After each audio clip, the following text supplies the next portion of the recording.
guys, so my nephew Matias, his favorite cake ever is the Pastel de tres Leches, or the cake of three milks. So he asked me to make a video to show him how to make it at home. So here we go. I'm gonna start with grabbing a big bowl. I'm gonna try to angle the camera down here a little bit, sorry. How good you can see that. I'm horrible with the camera, I apologize. So I started with 1 1/4 cup flour in the big bowl. And then I'm going to add to that 1 1/4 cup some baking powder. I'm going to add 2 teaspoons of baking powder.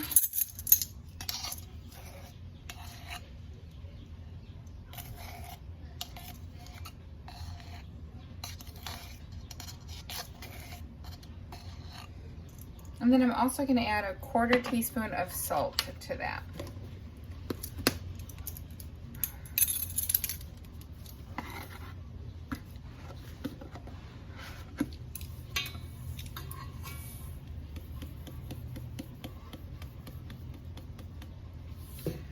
And then I'm going to whisk it, and instead of dirtying anything else, I might as well just use the attachment. I'm going to use a little bit.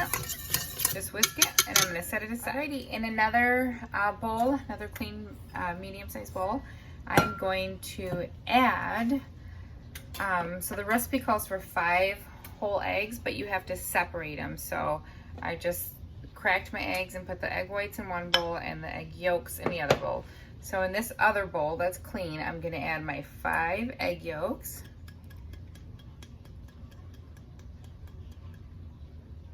Along with 3/4 of a cup of sugar, just granulated white sugar. Now I'm going to, I know in baking you're not supposed to eyeball, but I always eyeball, which is horrible of me, so. This is 1 cup of sugar, and I only need 3/4 of a cup to mix with my egg yolks. And then I'm gonna use a whisk, and I'm gonna just stir it together really hard until it becomes fluffy. So this is how it's starting, and I will show you as soon as it's okay, so I've taken my clean KitchenAid bowl, and I've added my egg whites to it, and as it's whipping, I'll show you here. It's almost getting fluffy enough. I'm going to just the egg whites in the bowl, and then I'm going to take that remaining 1/4 cup of sugar, and as you see they're getting foamy, I'm going to just I'm going to flip the camera here so this is easier. Okay, it won't let me do it, sorry. I'm going to just very gently, as you can see, how gently I'm just very lightly adding this to the egg white.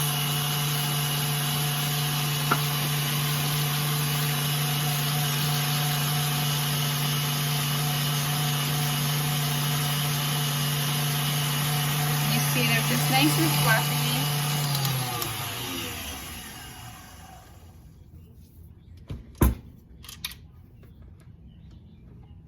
See, you can kind of tell they're getting just a little fluffy there. Now I want to have a little bit stiffer of a peak than what that is, so I'm going to mix it a little bit longer.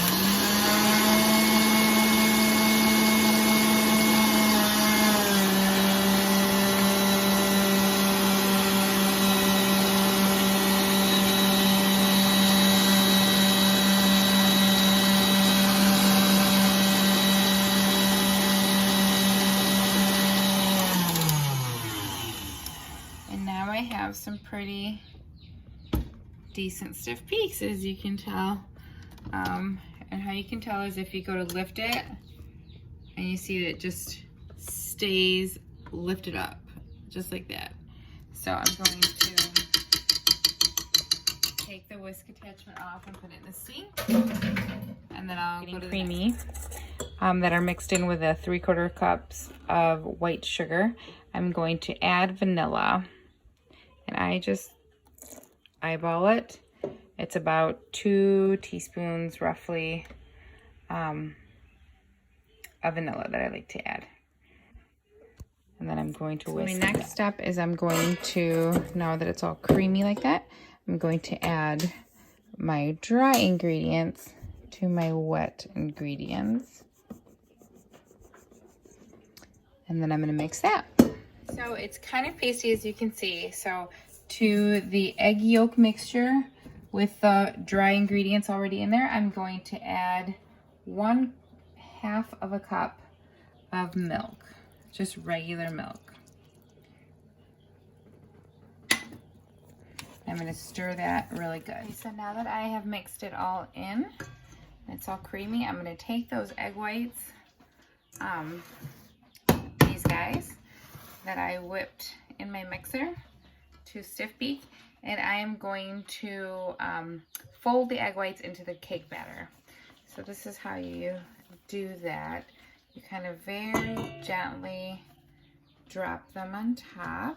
You want to make sure that you get all the egg whites that were in there. And I kind of spread it like this a little bit, and then you are literally doing a folding motion. So you're going to scoop from the very bottom of the pan and fold up.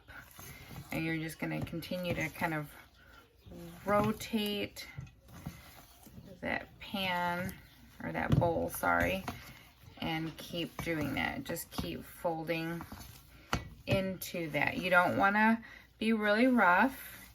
You just want to make sure you're scraping with that rubber spatula along the whole edge and then bringing it up, just like you're a folding motion. And like I said, you don't want to be too rough, because if you are too rough, you deflate the egg whites. And what the egg whites do is it just lets that cake keep that, it lets it rise, so it is taller. But there's a lot of air in there, which you want, so that when you soak your cake, it's got plenty of room for that liquid to go. And it's just so delicious. So as I started this process, I also preset my oven to 350 degrees, and I grabbed my cake pan, which is like a 9 by 13 pan, and I sprayed it with the non-stick spray, like baking spray. So you can see it has its height to it without having deflated a whole lot, which is really good. It's what we want.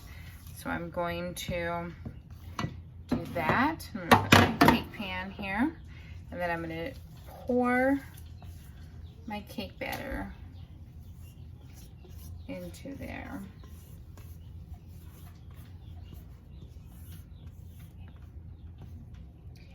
Just like that. And I'm gonna take my spatula. I'm gonna kind of even it out a little bit, just very lightly caressing, as you can see, to try to get it as flat, not flat, but like even in there as possible, but also being very gentle as to not deflate those egg whites. All right, that looks pretty even to me. So I'm going to take this cake, and I'm going to put it at, like I said, at 350 degrees in the oven and for 30 minutes, or until the top of the cake is golden. Everybody's oven is a little bit different, so I always start at 25 minutes, and then I kind of take a peek, and if it looks like it needs a little more time, then I give it, but if not, we'll be set. So I'm gonna stick it in the oven here, middle rack, for 30 minutes. Okay, so here we go. The cake has about, 9-10 minutes left on the timer. So I'm gonna make the liquid that we'll use for soaking. I'm gonna take 1 can of evaporated milk that I've made sure to shake really well. And then I'm gonna pour that into, you can put it in a blender, or I just use my Ninja. And then I'm going to take 1 can of sweetened condensed milk. And I always like to use a spatula because it's so thick that I like to make sure you scrape the bottom and make sure I get every little bit of that.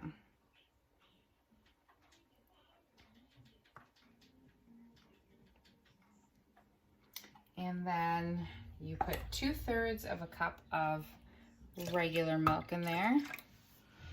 And the recipes that I've seen usually call for vanilla extract to be added, but I actually love the taste, because I already have a vanilla extract in my cake, so I love the taste of almond extract, but you can add whatever you would like. I do about a teaspoon of it. It just gives it a little something extra. Also, some people put rum in their cake of 3 milks. I don't, just because, I don't know, my little girls eat it and stuff, and it's just not something I've ever done, but you're more than welcome to. And now this is my absolute top secret trick that I do that I have never seen in any recipes, but my aunt always made it this way, and I love it this way. So, and people always will comment, what is it? It has like something a little extra. I put about 3/4 of a stick, or I'm sorry, not 3/4, about a third, I guess I would say. I always eyeball it, but about 1/3 of a stick of cream cheese in there. And you can even put a tiny bit more, like closer to 1/2 a stick. And mind you, it's an 8-ounce stick or brick or whatever you want to call it.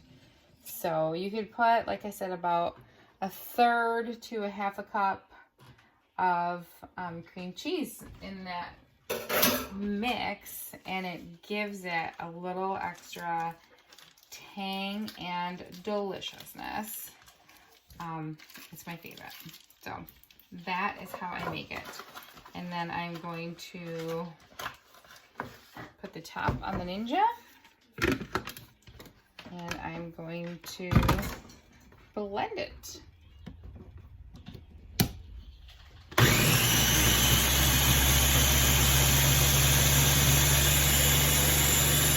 Pull the cake out, and you can tell it's ready because, as you can see on the ledges, it pulls away a little bit from the pan, and it's a beautiful golden brown. So a lot of people, what they do is they go in and they just start poking the holes with a fork.